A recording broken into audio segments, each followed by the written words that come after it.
Today I want to dive into a place that is not very far from where you are right now. And in these few minutes, I just want you to consider an idea. And I think this idea is best expressed in a specific shape. And sometimes when we can see the way something looks, we can see the way it feels in ourselves. And the idea I want to plant within you today is about this idea of goal setting and how we actually arrive at those goals. Because in my field, there's so much conversation about where people want to go, what changes we want to see, the outcome.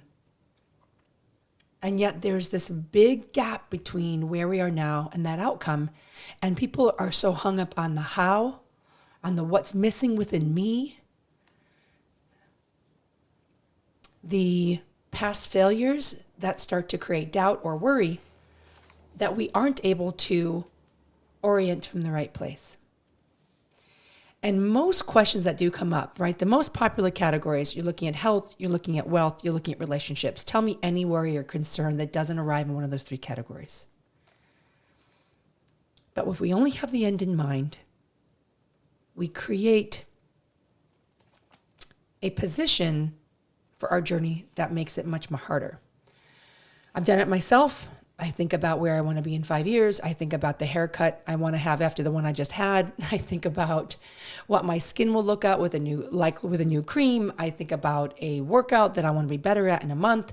So I often look ahead as well. But in times, or I should say, in order to know where we're going, we have to know where we're starting from. And this is a really big key element to what I'm going to teach you today. So there's this amazing movie called Stargate, and this is the best way I can illustrate this point to you. In Stargate, it's a sci-fi film. It's amazing. Kurt Russell's in it. James Spader's in it. And there's a specific scene, and I'm going to use the exact words from the scene because it illustrates what I'm trying to share with you perfectly.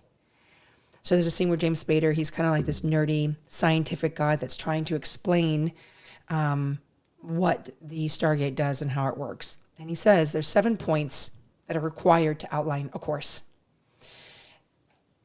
And then specifically he says, to find a destination within any 3-dimensional space, you need 6 points to determine the exact location. Okay, I'm going to say that one more time. To find a destination with any 3-dimensional space, you need 6 points to determine an exact location.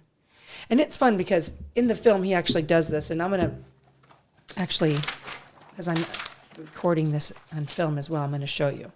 So I'm going to draw a cube on my piece of paper. All right, so bear with me. We all did this in art class at some point. And I'm going to hold it up to the screen, right? A cube in space. And I'm going to place a dot on each flat side of the cube. So the very top, the very bottom, the right side, left side, the close side, and the far side. So now I've got 6 points in that cube. And now what I'm going to do is I'm going to connect the dots, the top to the bottom, the right to the left, the far and the near. And what you have is they all exact in the exact same location. So if you're listening, imagine that. A dot on each side of the cube. They all intersect when they cross together. And there's this really, prominent moment in the film where the guy raises his hand. He's like, well, that's 6, right? You said you needed 7 points to chart a course. And there's this amazing moment, and I'm going to show you on screen as well. You need a 7th point, a point of origin, right, to chart the course.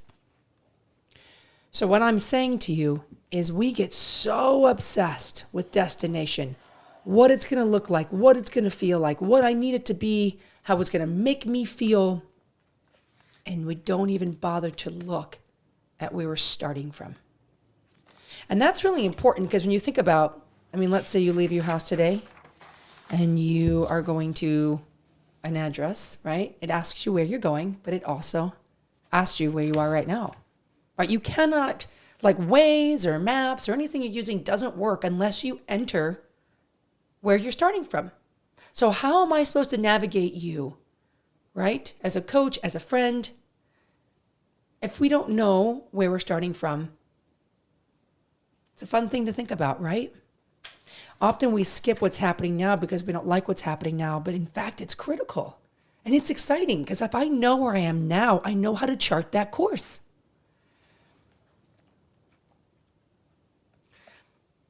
My ask for you today is to consider your point of origin. We have plenty of time to dream, and those dreams we can fulfill, but we need to know where we are today. Consider your mindset. Consider your current routine, obligations, energy even. Look at really tactical things. Look at emotional things.